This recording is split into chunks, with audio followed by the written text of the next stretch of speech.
Hey y'all, what's up? Doing another one of these quick videos because I just want to get this information out to you. A couple days ago I did a video about the Revenge of Alice Cooper album that's coming out on July 25th and the reunion between Alice and the surviving members of the band.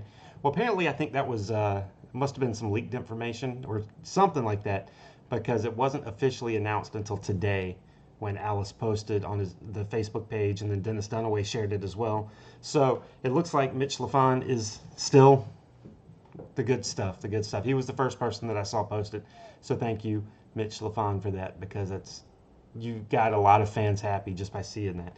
But anyway, let's go ahead and take a look at a couple things because on my video I had a lot of people asking questions about it, and I had a lot of questions as well. And now we actually have some answers for it. So let's take a look. Let's go over to the screen. And here we go. This is on Billboard. It was posted today. The Revenge of Alice Cooper is due out in July. Reunites with original band for their first album in 51 years. All of a sudden, it just falls into place. I'm not going to read the whole thing to you. I'll put the link to the article in the description down here. But just let's look for some of the good stuff. Revenge of Alice Cooper out July 25th on Ear Music. Very much like this was our next album after Muscle of Love. Okay, this is the next album. Isn't that funny? After 50 years, all of a sudden it just falls into place. Okay. Bob Ezrin is back, of course, and we know that we know what Ezrin's done, all the classic albums, and then the solo stuff.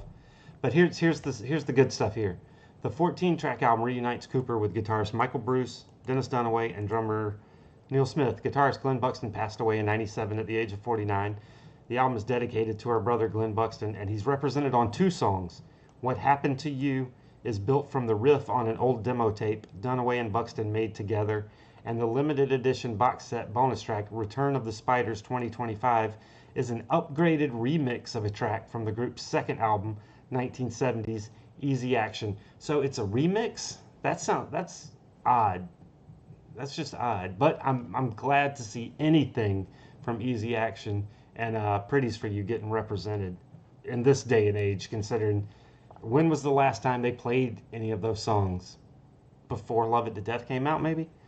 The set also features another bonus remix of the Titanic Over Underture from the group's '69 debut, Pretties for You, and a remake of the Yardbirds' I Ain't Done Wrong from 1965, a nod to a favorite band of Cooper and the company that it covered during their early days as the Spiders in Phoenix. Wasn't it just Titanic Overture? So what is Over Underture? So is it another remix? This has me a little curious about that, but if it's just a remix, that's cool. I would prefer a re-recording because that would be even more cool, but you get what you get. All right, here's the thing. Cooper will be premiering the first single, Black Mamba, on Tuesday, April 22nd, on the latest episode of his syndicated radio show, Alice's Attic, featuring Robbie Krieger of The Doors, a friend since the band's late 60 days in Los Angeles. It was, according to Cooper, definitely an Alice Cooper from the ground up song created during studio sessions for the album. So, that's pretty cool. But also the fact that it will be debuting tomorrow night. Well, from when I'm posting this, April 22nd. So hopefully it hits YouTube shortly after, because I know not everybody gets Alice's Attic, on their stations. I don't know if it's streaming, but yeah, that's that. It wasn't even a song yet, Dunaway recalls. We're in the studio and we start jamming on the riff and warming up together. The next thing you know, we get the swampy feel and decide it's going to be about a black mamba snake, which is very deadly, and it fell into place. It was so new, Alice had to stop us at one point and ask me if I remembered what the melody was. It was very spontaneous. That's kind of cool. For Ezrin, who also co-wrote songs, sang backup, and played keyboards and percussion on the LP, Black Mamba in particular defined what the Revenge was going to be. When we started to play that, it's when I knew the spirit of the Alice Cooper group was back, and that what we were making was very much an album that could have been in the 70s when we were last together. It has the psychedelia. It has the artful drumming and bass playing, the great atmospheric guitars. It has Alice telling a really fabulous story in character. Cooper adds that we didn't know where it was going. At the end, we looked at each other and went, oh, that's pretty good. So they're saying the right things, but I'm a little iffy after hearing, some of the stuff like on Detroit Stories and Welcome to My Nightmare and Paranormal. While I like the songs, those don't stand up to the classic songs. The Cooper crew has been working its way towards another full-length album for more than a decade. That's kind of crazy. Split and yeah, we know that. Okay, yeah, yep, we know all that. We know, and during 2017, performed as special guest. Yep, got us reacquainted. Okay. Ezrin explains that we've worked together here and there over the years. The boys played together, and every time it's been a joy and complete pleasure, kind of like going home. So we decided, let's just do a whole album, an Alice Cooper group album like we used to. Work on the Revenge actually began in Phoenix a few years ago when Cooper, Bruce, Dunaway, and Smith gathered together to try out songs. Dunaway recalls that he and Smith each came in with around 30 songs, putting them on par with Bruce, who was the band's primary music writer during the 70s. Dennis and Neil really blew my mind, Bruce says. They've come a long way as writers. I just can't say enough about their songwriting. Uh, Cooper maintains that he's long felt if we're going to do an original Alice record, I want it to sound like the original Alice band. The original band has a darker sound and a heavier sound, and it's a very different personality, and I even sing differently when I sing with those guys. They're saying all the right things. And I think this is getting into what I really liked. On this album, it was much more of a band where each one of us has a certain say. In other words, it wasn't like my albums. I'm not going to have a final say on it. I had 1/4 of the say on it, and that's the way we always did it. That's what I'm happiest about. So it's more of the actual group effort and not just Alice coming in at the end and saying, nope, don't like that. We're doing it this way. I like that. I think the best thing about this is normally Bob and I would go, okay, wait a minute, that doesn't necessarily fit. That shouldn't go there. When we're working with this band, we go, no, let it go there, because that's what the original Alice Cooper band did. We would see where it would go, and 70% of the song went where it should go, and about 30% of the song went in another direction, but it all sounded like it fit. That was the difference. When we heard that, we kind of laugh and say, let's go there. On my albums, I wouldn't go there, but on this album, we go there. Love it.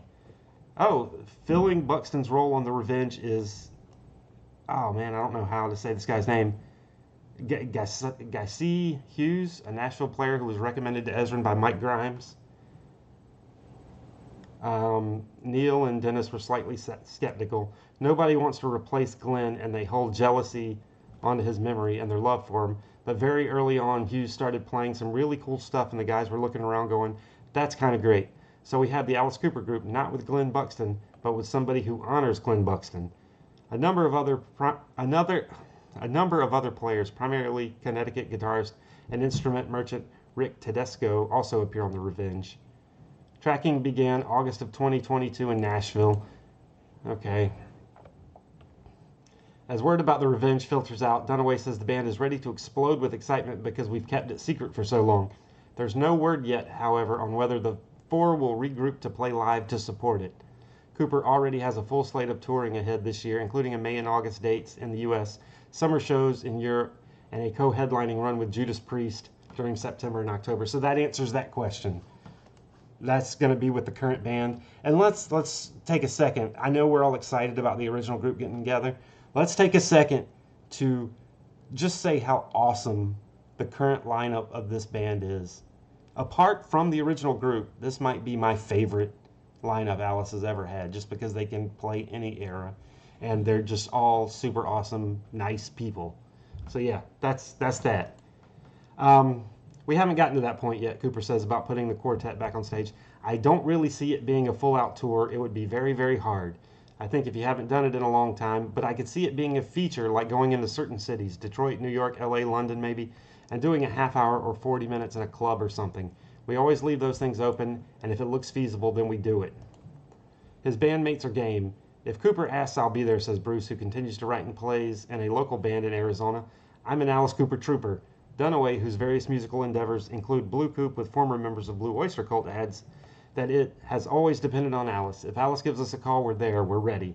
And while Dunaway considers The Revenge to be a full circle moment for the original Alice Cooper band, all concerned seem to feel like it's not the last thing they'll do together. Dennis was talking about a one-off album, and I'm like, who says it's a one-off album, says Cooper. who's working on his next solo album with Ezrin. I have no problem working with these guys all the time. I can be doing my albums, working with them. I've got the Hollywood Vampires. I'm in the Solid Rock band for all the kids at Solid Rock. I've got to remember what band I'm in, but doing the original band again is great. I'll always be up for that. So they're saying all the right things, man. Is currently available for pre-order, so it is available for pre-order now. Black Mamba, Wild Ones, Up All Night, Kill the Flies, One Night Stand, Blood on the Sun, Crap That Gets in the Way of Your Dreams. I still don't care about that title. Famous Face, Money Screams, What a Sid. Somebody in one of the comments asked me, is that about, could that be about Sid Barrett? Who knows? I remember them saying, somewhere I read a long time ago, that a Sid was some kind of phrase they used back in the day. So I don't know if it has to do with that or if it's got to do with Sid Barrett. Who knows? Intergalactic Vagabond Blues, What Happened to You, I Ain't Done Wrong, and See You on the Other Side, and then Return of the Spiders 2025 and Titanic Over Underture are the bonus tracks. So that's cool. And if we head over to Amazon, you can see here that they're all available now for pre-order. You got the regular CD, the 2LP black, the 2LP yellow, and then the limited art print with the t-shirt. And the thing that I don't like about this is when you go to it, it's only, I don't know if it shows it on here, but apparently the 7-inch is only available with a CD version. I mean, or what is this right here? Is this, yeah, see, that's just the vinyl by itself. So apparently the 7-inch is only with that box set, which kind of sucks that you can't get it with the vinyl, because, you know, that's what you want to do. But anyway, I'm super excited. I can't wait to hear Black Mamba, and hopefully it sounds like the Alice Cooper group that we all know and love. Let's just hope. So anyway, I just wanted to get this out real quick and update, you know, all the people that were asking me questions in that other video. So yeah, the Alice Cooper group is back. The Revenge of Alice Cooper. I am excited. But one thing I will say, and I've asked this before and nobody can answer me, but we'll take a look at this picture right here. One thing that drives me absolutely crazy about Alice these days, and it's been about within the last 10 years. Why the red lips? Where's the makeup for down here? I've actually searched to see if anybody's asked him that, and I could not find anything. I miss the black down here. Come on, come on. But you know, I love Alice. I always have, and I always will. So yeah, what do you think? Are you excited? Hopefully Black Mamba sounds great, but we'll know soon enough. Anyway, thanks. See you next time. Subscribe if you haven't. Stay fresh, cheese bags.